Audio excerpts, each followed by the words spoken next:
Andrei Binchenko says his life will be forever split in two, before and after the day the Russians came.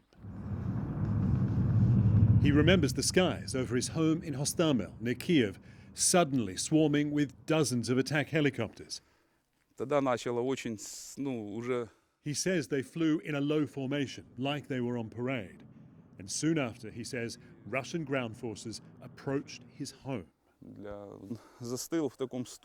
This is where he says they opened fire from a distance. An explosive round landed close by, fracturing his leg, shrapnel piercing much of his body. But Andrei says he was lucky. He got to hospital before the Russians worked out he used to fight pro-Moscow separatists in eastern Ukraine.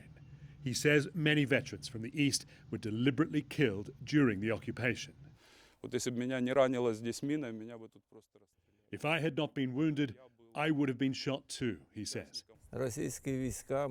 Vasily Hilko also survived Russia's occupation, but at great cost.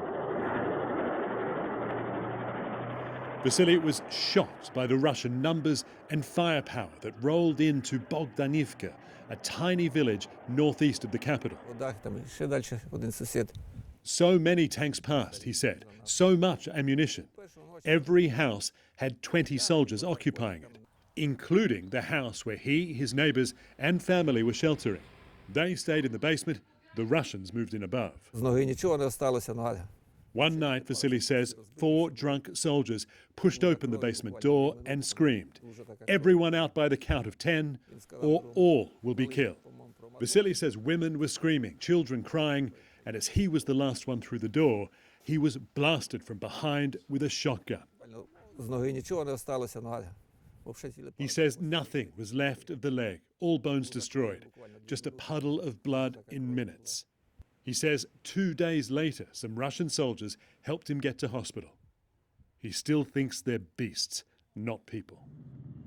The Russian invasion of areas around Kiev violently interrupted and ended many people's lives, and some would somehow survive brutal, intimate encounters, leaving them forever changed. Phil Black, CNN, Bogdanivka, Ukraine.